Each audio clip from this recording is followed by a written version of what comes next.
السلام علیکم ورحمۃ اللہ وبرکاتہ۔ ناظرین کرام، اس وقت آپ دیکھ رہے ہیں اقرا ٹی وی پر لائیو Q&A کا پروگرام۔ مفتی محمد اشفاق آپ کی خدمت میں حاضر ہیں، اور یہ پروگرام بھی اور آدھا گھنٹہ جاری رہے گا۔ اگر آپ بھی کوئی سوال کرنا چاہتے ہیں تو اسٹوڈیو کے نمبر پر فون کر کے معلوم کر سکتے ہیں۔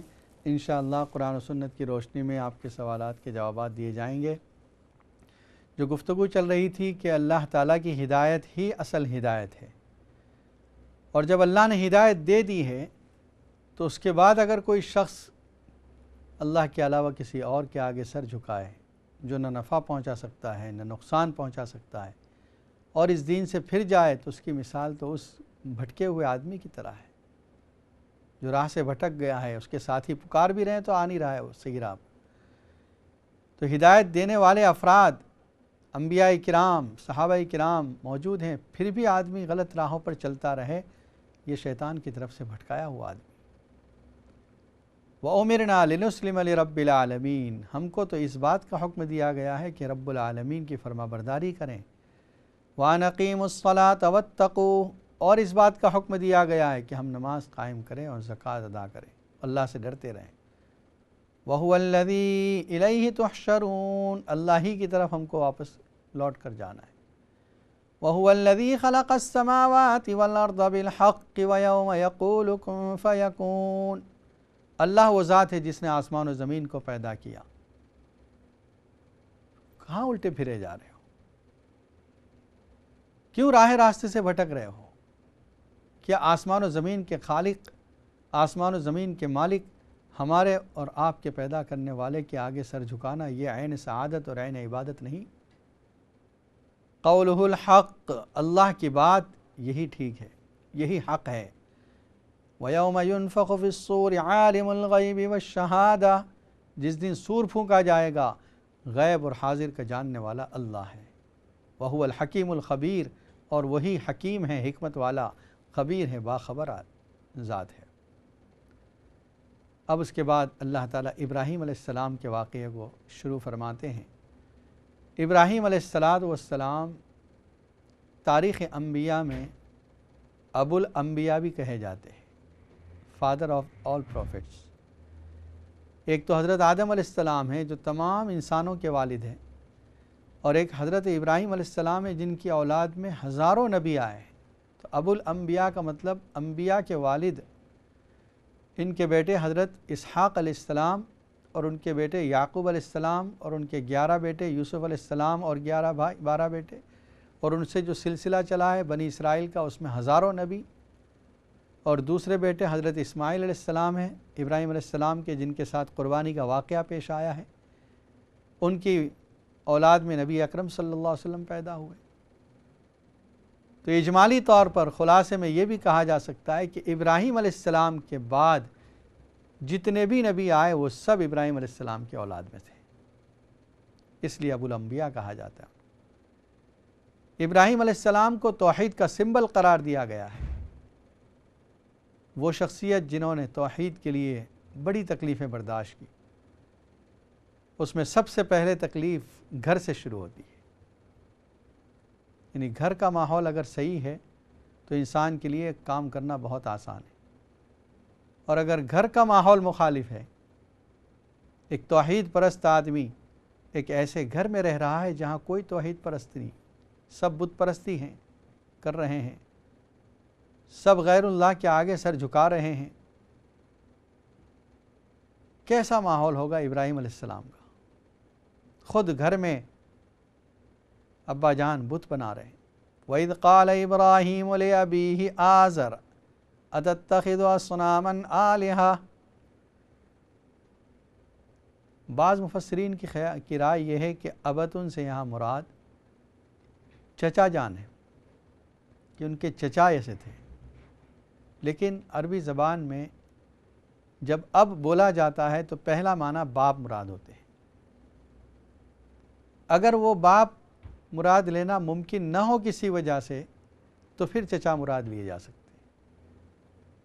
تو راجح قول، زیادہ صحیح قول یہی ہے کہ ان کے والد کا معاملہ ہے۔ وَإِذْ قَالَ إِبْرَاهِيمُ لِأَبِيهِ آزَرَ، جب ابراہیم علیہ السلام اپنے باپ آزر سے یہ کہہ رہے تھے، اتتخذ اصناما آلہہ، آپ بت بناتے ہیں اور اس کو معبود بناتے ہیں، اس کے آگے سر جھکاتے ہیں۔ سورہ مریم کے اندر یا ابت لم تعبد ما لا يسمع ولا يبصر ولا يغني عنك شيئا، ابا جان آپ اس کی عبادت کیوں کرتے ہیں جو نہ دیکھتا ہے، نہ سنتا ہے، نہ آپ کو کوئی نفع پہنچا سکتا ہے۔ یا ابت لا تعبد الشیطان، ابا جان شیطان کی پوجا نہ کریں، ان الشیطان کان للرحمن عصیا، شیطان تو رحمان کا نافرمان تھا۔ یا ابت انی قد جانی من العلم ما لم یأتک فاتبعنی، ابا جان میرے پاس وہ علم آیا ہے جو آپ کے پاس نہیں ہے، آپ مجھے فالو کریں، میری اتباع کریں۔ ہر طریقے سے ابا جان کو سمجھایا۔ انی اراک وقومک فی ضلال مبین، فرمایا ابراہیم علیہ السلام نے آپ کو اور آپ کی قوم کو میں کھلی گمراہی میں دیکھ رہا ہوں۔ وَكَذَلِكَ نُرِي إِبْرَاهِيمَ مَلَكُوتَ السَّمَاوَاتِ وَالْأَرْضِ، اسی طرح ہم دکھاتے تھے آسمان و زمین کی ملکوت کو، نشانیوں کو ابراہیم علیہ السلام کے لیے، لِيَكُونَ مِنَ الْمُوقِنِينَ، تاکہ ان کا یقین مضبوط ہو جائے۔ امیجن کیجئے، تصور کیجئے، ایک اکیلا شخص، گھر میں اس کا کوئی موافق نہیں، رشتہ داروں میں کوئی حمایتی نہیں، باہر سے اس کو کوئی سپورٹ نہیں، حکومت اس کی مخالف، پھر بھی وہ ایک اللہ کے لیے کیسے کھڑا ہے؟ اس کے پیچھے کوئی بڑی طاقت ہے، اور وہ بڑی طاقت یقین کی، عزم کی طاقت۔ ابراہیم علیہ السلام کو اللہ نے بعث بعد الموت سامنے دکھا دی تھی۔ ابراہیم علیہ السلام نے درخواست دی، اللہ آپ مردوں کو زندہ کیسے کرتے ہیں؟ اللہ نے پوچھا اولم تؤمن، آپ کو یقین نہیں؟ کہا یقین تو ہے لیکن دل مطمئن ہو جائے۔ اللہ نے کہا ٹھیک ہے، 4 پرندوں کو لے لو اور ان کو پالتو بنا لو، پیٹ بنا لو، آپ کی آواز پر آنے جانے لگ جائیں، اس کے بعد ان پرندوں کو ذبح کر کے ان کے سر الگ کر دو، جسم کو باریک کیما کر کے سب کو مکس کر کے 4 حصے الگ الگ پہاڑوں پہ رکھ کے بلاؤ، جس آواز سے تم ان کو بلایا کرتے تھے۔ ابراہیم علیہ السلام نے جب یہ عمل کیا، پرندے تیار ہو کر ان کے سامنے اس خیمے سے تیار ہو کر پرندے اڑتے ہوئے آئے۔ یہ مشاہدہ یقین دیتا ہے۔ ایک تو علم ہے جو آپ کو بہت سی چیزوں کا پتہ ہے، لیکن جب آپ وہی چیز دیکھ لیتے ہیں تو علم الیقین اب عین الیقین میں بدل جاتا ہے۔ آنکھوں دیکھی بات، انسان اس پر بڑا مضبوطی سے جذب کے ساتھ کوئی بات کہتا ہے، میں نے اپنے آنکھوں دیکھی بات۔ ابراہیم علیہ السلام کو اللہ نے دکھا دیا، اسی لیے وہ اکیلے کھڑے تھے، ایک طرف تمام مخالف اور ایک طرف اکیلے ابراہیم علیہ السلام۔ انی اراک وقومک فی ضلال مبین وکذالک نری ابراہیم ملکوت السماوات والارض ولیکون من الموقنین۔ رات کا وقت ہوا، قوم کے سامنے ابراہیم علیہ السلام موجود ہیں، ستارے نظر آئے۔ فلما جن علیہ اللیل رأى کوکبا قال ھذا ربی، ابراہیم علیہ السلام نے قوم سے کہا یہ میرا رب ہے۔ مفسرین نے یہاں پر یہ کہا کہ سوالیہ جملہ ہے، خبر نہیں بلکہ سوال کر رہے ہیں کیا یہ میرا رب ہے؟ جب وہ ستارے ڈوب گئے کہا انی لا احب الآفلین، میں تو ڈوبنے والوں کو محبت نہیں کرتا ان سے، یہ کیسے میرا رب ہو سکتا ہے؟ تو ڈوب گیا۔ فلما رأى القمر بازغا قال ھذا ربی، چاند نکلا ہے اور زیادہ چمکتا ہوا، پھر کہا کیا یہ میرا رب ہے؟ دوسری تفسیر کے مطابق ھذا ربی فی زعمکم، تمہارے خیال کے مطابق یہ میرا رب ہے، یعنی ابراہیم علیہ السلام کا خیال نہیں، کہ قوم کے خیال کے مطابق پوچھ رہے ہیں کہ تمہارا کیا خیال ہے؟ یہ میرا رب ہے۔ فلما افل قال یا قوم انی بریء مما تشرکون فلما افل قال لئن لم يهدنی ربی لأکونن من القوم الضالین۔ جب چاند بھی ڈوب گیا تو کہا کہ یہ کیسے ہو سکتا ہے، یہ تو اللہ کا شکر ہے کہ مجھے ہدایت دی، اگر اللہ مجھے ہدایت نہ دیتا تو میں بھی بھٹکا ہوا ہو جاتا۔ پھر جب سورج نکلا ہے دن کے وقت، پھر وہی بات دہرائی، کیا یہ میرا رب ہے؟ بڑا چمکدار ہے، بڑا روشن ہے، بڑا ہے۔ جب وہ بھی ڈوب گیا مغرب کے وقت، کہہ دیا کہ میں تو ان تمام چیزوں سے بیزار ہوں جن کو تم شریک کرتے ہو، جن کو تم اللہ کا پارٹنر قرار دیتے ہو، جن کو تم معبود قرار دیتے ہو، میں ان کو معبود نہیں مانتا، بلکہ میرا انی وجہت وجہی للذی فطر السماوات والارض حنیفا وما انا من المشرکین، میری توجہ تو صرف اللہ کی طرف ہے، میں نے رخ پھیر لیا ہے اللہ کی طرف جس نے آسمان و زمین کو پیدا کیا، اور میں مشرکین میں سے نہیں ہوں۔ دو قومی نظریہ جو کہا جاتا ہے، یہ یہاں سے ثابت ہوتا ہے، یا تو مومن یا کافر، یا مومن یا مشرک۔ سورہ تغابن میں اللہ نے فرمایا هو الذی خلقکم فمنکم کافر ومنکم مؤمن، وہی ذات جس نے تم کو پیدا کیا، تم میں سے بعض کو مومن بعض کو کافر پیدا کیا۔ اگر تقسیم ہو سکتی ہے تو صرف یہی تقسیم ہو سکتی ہے، ایمان کی اور کفر کی، باقی کسی ملک کی بنیاد پر تقسیم صحیح نہیں، زبانوں اور لسانی تعصب کی بنا پر تقسیم صحیح نہیں، رنگوں کی بنیاد پر تقسیم یہ صحیح نہیں، برادریوں کی بنیاد پر تقسیم صحیح نہیں، رنگ و نسل کی بنیاد پر تقسیم صحیح نہیں۔ تقسیم ہوگی تو صرف ایمان اور کفر کے اعتبار سے ہو سکتی ہے بس۔ اگر ایمان لانے والا کسی بھی رنگ کا ہے، کسی بھی نسل کا ہے، کسی بھی زبان کا بولنے والا ہے، وہ ہمارا بھائی ہے، انما المؤمنون اخوہ، چاہے وہ کسی بھی علاقے سے تعلق رکھتا ہو، کوئی جغرافیائی قید نہیں ہے اسلام میں۔ تو ابراہیم علیہ السلام نے قوم کے سامنے اس مثالوں کے ذریعے واضح کیا کہ یہ چیزیں جو ڈوبنے والی ہیں وہ میرا رب نہیں ہو سکتی۔ ناظرین کرام، اس وقت آپ دیکھ رہے ہیں اقرا ٹی وی پر لائیو Q&A کا پروگرام، سوال و جواب کا یہ سلسلہ جاری ہے۔ اگر آپ بھی کوئی سوال کرنا چاہتے ہیں، اسٹوڈیو کے نمبر پر فون کر کے معلوم کر سکتے ہیں، انشاءاللہ قرآن و سنت کی روشنی میں آپ کے سوالات کے جوابات دیے جائیں گے۔ اور جیسا کہ میں نے بتایا کہ قربانی کے دن بھی قریب ہیں، حج کے ایام بھی قریب آ رہے ہیں، اس لیے اگر ان کی مناسبت سے کوئی سوال کیا جائے تو یہ بہتر رہے تاکہ دوسرے لوگوں کو بھی اس سے فائدہ حاصل ہو۔ سورہ انعام کا ذکر چل رہا ہے اور ابراہیم علیہ السلام کا واقعہ زیر بحث ہے۔ اللہ تعالیٰ نے فرمایا وَحَاجَّهُ قَوْمُهُ، جب ابراہیم علیہ السلام نے یہ بات کہی تو قوم ان سے آرگیومنٹ کرنے لگی، حجت بازی کرنے لگی قوم۔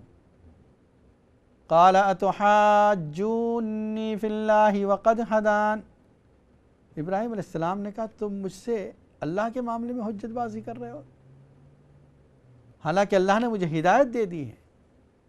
وَلَا أَخَافُ مَا تُشْرِكُونَ بِهِ إِلَّا أَن يَشَاءَ رَبِّي شَيْئًا، میں ان معبودوں سے نہیں ڈرتا جن کو تم اللہ کے ساتھ شریک ٹھہراتے ہو۔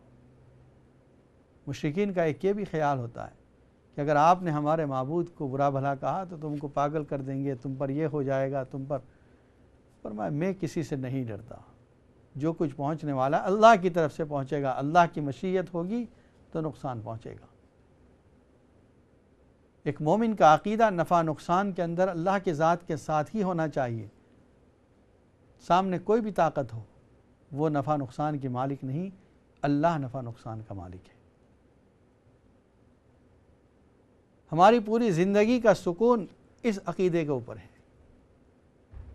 جن کا یہ عقیدہ مضبوط ہے ان کے دل کو اطمینان میسر ہے، اور جن کے دل میں اس عقیدے کے اندر تزلزل ہے، کچھ شک ہے، کبھی وہ اس در پہ جا کے سر جھکاتے ہیں، کبھی وہ اس در پہ آ کے سر جھکاتے ہیں، کبھی وہ اس کی پوجا کرتے ہیں، کبھی وہ اس کی پوجا کرتے ہیں۔ کیوں؟ دل مطمئن نہیں کہ سب کچھ اللہ کی طرف سے ہے۔ اگر دل مطمئن ہو جائے تو پھر اللہ کے علاوہ کسی اور کے آگے نہیں جھکے گا انسان۔ وَسِعَ رَبِّي كُلَّ شَيْءٍ عِلْمًا عَلَى اللَّهِ تَوَكَّلْنَا، اللہ پر ہم نے بھروسہ کیا ہے۔ افلا تذکرون، تم نصیحت حاصل نہیں کرتے؟ ابراہیم علیہ السلام وہی شخصیت ہیں جنہوں نے جب آپ باپ کو دعوت دی ہے، باپ نے کہا لا تم اپنی بات سے رک جاؤ، لئن لم تنتہی لارجمنک، اگر تم اس طرح کہنے سے باز نہیں آؤ گے تو میں پتھر مار مار کے ہلاک کر دوں گا۔ ابراہیم علیہ السلام نے ان کو خدا حافظ کہہ دیا۔ ساستغفر لک ربی انہ کان بی حفیٰ قال سلام علیک، آپ پر سلامتی ہو، میں تو جاتا ہوں آپ کو چھوڑ کر۔ گھر چھوڑ دیا۔ اس کے بعد حکومت آپ کے مخالف بنی، حکومت نے آپ کو تنگ کیا۔ پھر وہ جو واقعہ پیش آیا تھا بتوں کے توڑنے کا، اس کے بعد حکومت نے آپ کو آگ میں ڈالنے کا فیصلہ کیا۔ حضرت ابراہیم علیہ السلام نے یہ بھی برداشت کر لیا، اللہ کے لیے سب کچھ برداشت کیا۔ پھر اللہ کی طرف سے حکم آیا کہ آپ یہاں سے ہجرت کر جائیں، اور پھر مکہ مکرمہ پہنچے۔ یہاں آ کر حضرت اسماعیل اور ہاجرہ علیہ السلام کو آباد کیا۔ دیکھیے، واقعے کا بیان کر دینا آسان ہے، سن لینا آسان ہے، لیکن ایک انسان پر کیا بیت رہی ہوگی جب اس کے گھر میں مخالفین موجود، باہر موجود، حکومت مخالف ہے، ہر چیز مخالف ہے، اس کی کوئی حمایتی نہیں اللہ کے سوا، لیکن وہ بندہ جمع ہوا ہے اپنی دعوت پر اور اللہ کا پیغام پہنچا رہا ہے۔ یہ بہت عزم اور استقلال کی بات ہے، بڑی ہمت کی بات ہے۔ اسی لیے ابراہیم علیہ السلام کے بارے میں قرآن نے کہا ان ابراہیم کان امۃ قانتا للہ حنیفا، ابراہیم علیہ السلام اپنی ذات میں بجائے خود ایک امت تھے، اللہ کے فرما بردار تھے۔ ولم یک من المشرکین، اور شرک کرنے والے نہیں تھے۔ موسیٰ علیہ السلام کے فالوورز اور عیسیٰ علیہ السلام کے فالوورز جو ان کو اپنی طرف منسوب کرتے ہیں، قرآن نے اعلان کر دیا ما کان ابراہیم یہودیا ولا نصرانیا ولکن کان حنیفا مسلما، نہ ابراہیم علیہ السلام یہودی تھے اور نہ نصرانی تھے، بلکہ سیدھے سچے مسلمان تھے۔ وما کان من المشرکین، اور مشرکین میں سے بھی نہیں تھے۔ مشرکین اپنے آپ کو اسی طرف منسوب کرتے تھے کہ ہمارا دین بھی ابراہیم علیہ السلام کا دین ہے، ہم تو ملت ابراہیمی پر قائم ہیں۔ اللہ نے کہا کہ مشرکین میں سے نہیں تھے وہ۔ تو ابراہیم علیہ السلام نے بڑی تکلیفیں اٹھائیں، اللہ کے اس پیغام کو پہنچانے کے لیے بڑی مشقتیں برداشت کی۔ وَكَيْفَ أَخَافُ مَا تُشْرِكُونَ بِهِ إِلَّا أَن يَشَاءَ رَبِّي شَيْئًا، تم اللہ سے نہیں ڈرتے جو میرا رب ہے، تو میں تمہارے ان معبودوں سے کیا ڈروں گا۔ وَلَا تَخَافُونَ أَنَّكُمْ أَشْرَكْتُم بِاللَّهِ، تمہیں اس بات کا ڈر نہیں کہ تم نے اللہ کے ساتھ شریک ٹھہرایا ہے، اور میں اللہ کے علاوہ کسی اور سے ڈروں، یہ ہو نہیں سکتا۔ مَا لَمْ يُنَزِّلْ بِهِ سُلْطَانًا، پھر آگے اللہ نے فرمایا الذین آمنوا ولم یلبسوا ایمانہم بظلم، جو لوگ ایمان لائے اور اپنے ایمان کے ساتھ کسی دوسری چیز کو ملایا نہیں، ملاوٹ نہیں کی، کسی ظلم کی، وہی لوگ امن والے ہیں، وہی لوگ ہدایت یافتہ ہیں۔ ظلم سے ایک ظلم وہ مراد ہوتا ہے جو کسی انسان پر انسان کرتا ہے، اور ایک معنی اس کے ظلم کے گناہ کے بھی ہوتے ہیں۔ جب یہ آیت نازل ہوئی صحابہ کرام نے کہا یا رسول اللہ، ہم میں سے کون ایسا ہوگا جو ایمان لانے کے بعد اس نے کوئی ظلم ہی نہ کیا ہو، یعنی کوئی نہ کوئی گناہ تو ہوتا ہی ہے۔ اس کا مطلب یہ کہ ہم ہدایت والے نہیں ہیں، ہم امن والے نہیں ہیں، اللہ کے عذاب سے ہمیں امن حاصل نہیں ہوا۔ نبی اکرم صلی اللہ علیہ وسلم فرمایا نہیں، ظلم سے مراد کیا ہے؟ سورہ لقمان کی آیت دیکھو، لا تشرک باللہ ان الشرک لظلم عظیم۔ لقمان علیہ السلام اپنے بیٹے کو جو وصیت کر رہے ہیں، نصیحت کر رہے ہیں، اس کے اندر ایک لفظ آتا ہے اللہ کے ساتھ کسی کو شریک مت ٹھہرانا، بے شک شرک کرنا یہ بڑا ظلم ہے۔ آپ نے فرمایا کہ یہاں مراد شرک ہے، کہ وہ ایمان والے جو ایمان لانے کے بعد اپنے ایمان پر قائم رہتے ہیں، اور شرک کی آمیزش نہیں کرتے، ملاوٹ نہیں کرتے اپنی ایمان کے اندر، وہ امن والے ہیں۔ تم لوگ تو وہی لوگ ہو۔ صحابہ کرام کا ایمان خالص تھا، پختہ تھا، ایسا ایمان جس کو ماڈل ایمان قرار دیا گیا۔ فَإِنْ آمَنُوا بِمِثْلِ مَا آمَنْتُمْ بِهِ فَقَدِ اهْتَدَوْا، فرمایا اگر یہ ایمان لے آئیں جیسے کہ تم ایمان لائے ہو تو وہ ہدایت پر ہوں گے۔ آمن تم، اس کا خطاب صحابہ کرام کی طرف ہے کہ تمہارا ایمان اللہ کے نزدیک ماڈل ایمان ہے۔ اب وہ لوگ جو صحابہ کرام کو برا بھلا کہتے ہیں، سوچ لیں قرآن نے ان کے ایمان کو معیاری ایمان قرار دیا ہے۔ قرآن کہہ رہا ہے کہ ان کا ایمان اللہ کے نزدیک معیاری ایمان ہے، جو ان کے ایمان کی طرح ایمان لائے گا وہ ہدایت پر ہے۔ اور سورہ توبہ میں اللہ فرماتے ہیں وَالسَّابِقُونَ الْأَوَّلُونَ مِنَ الْمُهَاجِرِينَ وَالْأَنصَارِ وَالَّذِينَ اتَّبَعُوهُمْ بِإِحْسَانٍ، دو صحابہ کرام کی کیٹیگری بیان کی۔ سابقین الاولین، وہ لوگ جو سبقت کرنے والے، جلدی مسلمان ہونے والے، چاہے وہ مہاجرین میں سے ہو یا دوسری کیٹیگری انصار میں سے ہو۔ اور تیسری والذین اتبعوہم بإحسان، وہ لوگ جنہوں نے ان کو اچھی طریقے سے فالو کیا، یعنی صحابہ کرام کی اتباع کرنے والے بھی رضی اللہ عنہم ورضوا عنہ، اللہ ان سے راضی اور وہ اللہ سے راضی۔ اسی لیے نبی اکرم صلی اللہ علیہ وسلم نے یہ بھی فرمایا اصحابی کالنجوم، میرے صحابہ ستاروں کی طرح ہیں۔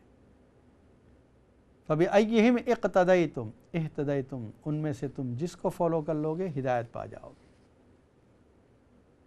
ایک ایک صحابی ہدایت ہے، یعنی اگر اس کے طریقے پر آپ نے زندگی گزار لی کامیاب ہے۔ تو حضرت ابراہیم علیہ السلام کا ذکر آیا قرآن مجید میں، اور اس کے بعد آخر میں اس آیت پر جو سوال آیا نبی صلی اللہ علیہ وسلم کو، آپ نے اس کا بہترین جواب دیا کہ اولئک لہم الامن وہم مہتدون، یہاں ظلم سے مراد شرک ہے، تو کہ شرک کرنے والے کی بخشش نہیں ہوگی۔ وما یؤمن اکثرہم باللہ الا وہم مشرکون، بہت سے لوگ ایمان تو لاتے ہیں لیکن ساتھ میں شرک کر رہے ہیں، ان کا ایمان قابل قبول نہیں۔ ایمان یہ ہے کہ صرف اللہ کی ذات، اسی کے آگے سر جھکایا جائے، اسی کو نفع نقصان اسی سے منسوب کیا جائے، بیماری اور شفا اسی کی طرف سے سمجھی جائے، ہر چیز موت و حیات اسی کے قبضے میں ہے۔ یہ ہے پکا ایمان، یہ ہے سچا ایمان جس کی قرآن دعوت دے رہا ہے، جس کی ابراہیم علیہ السلام دعوت دے رہے ہیں۔ الذی هو یطعمنی ویسقین، جو مجھے کھلاتا ہے، جو مجھے پلاتا ہے۔ وَإِذَا مَرِضْتُ فَهُوَ يَشْفِينِ، جب میں بیمار ہوتا ہوں وہ شفا دیتا ہے۔ الذی خلقنی فَهُوَ یہدین، جس نے مجھے پیدا کیا وہی مجھے ہدایت دیتا ہے۔ یہ رب ہے۔ الذی یحیی و یمیت، ربی الذی یحیی و یمیت، میرا رب وہ ہے جو زندہ کرتا ہے اور موت دیتا ہے۔ دیکھیے کئی واقعات قرآن نے ذکر کیے، نمرود کا واقعہ بھی قرآن مجید میں ذکر کیا گیا جو ابراہیم علیہ السلام اور نمرود کے درمیان پیش آیا، اس میں یہ لفظ ہے الذی یحیی و یمیت۔ جب ابراہیم علیہ السلام نے کہا تھا میرا رب وہ ہے جو زندگی اور موت کا مالک ہے، تو نمرود نے پریزن سے، قید خانے سے 2 آدمیوں کو بلا کر ایک کو قتل کر دیا جو چھوٹنے والا تھا، اور کہا دیکھ زندگی جس کی تھی اس کو میں نے قتل کر دیا، اور جس کا قتل مقدر تھا اور فیصلہ ہو چکا تھا اس کو چھوڑ دیا اور کہا دیکھو ہم نے اس کو زندگی دے دی۔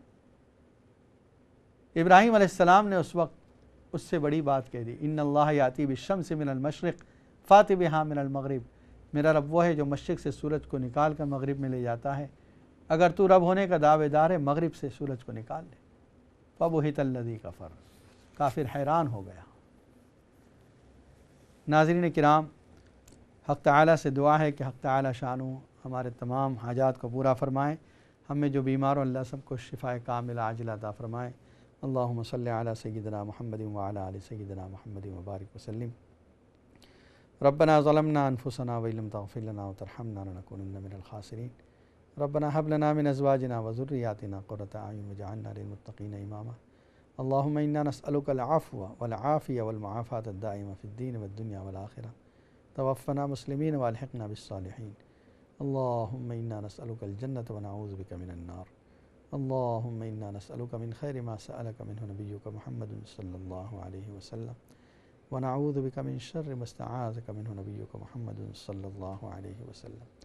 اے اللہ ہمارے گناہوں کو معاف فرما، اے اللہ ہمیں جو بیمار ان سب کو شفا کاملہ عاجلہ عطا فرما، جو پریشان حال ان کی پریشانیوں کو دور فرما، جو مقروض ان کے قرض کی ادائیگی آسان فرما، جن لوگوں نے دعاؤں کے لیے کہا ہے لکھا ہے یا ہم سے توقع کرتے ہیں ان کے جائز مقاصد میں کامیابی عطا فرما۔ اے اللہ جو بے قصور جیلوں میں بند ان کے رہائی کے اسباب پیدا فرما۔ اے اللہ تمام وہ لوگ جو اس وقت سفر حج میں ہیں یا جنہوں نے حج کا ارادہ کیا ہوا ہے، عافیت کے ساتھ اے اللہ ان کو حج ادا کرنے کی توفیق عطا فرما، اور تمام ارکان کو صحت کے ساتھ وقت پر صحیح طریقے سے ادا کرنے کی توفیق عطا فرما۔ نبی اکرم صلی اللہ علیہ وسلم نے جتنی خیر کی دعائیں مانگی ہمارے حق میں مقدر فرما، جتنے شرور سے پناہ چاہیے ہماری ان سب سے حفاظت فرما، ہماری دعاؤں کو محض اپنے فضل و کرم سے نبی صلی اللہ علیہ وسلم کی صدقے میں قبول فرما۔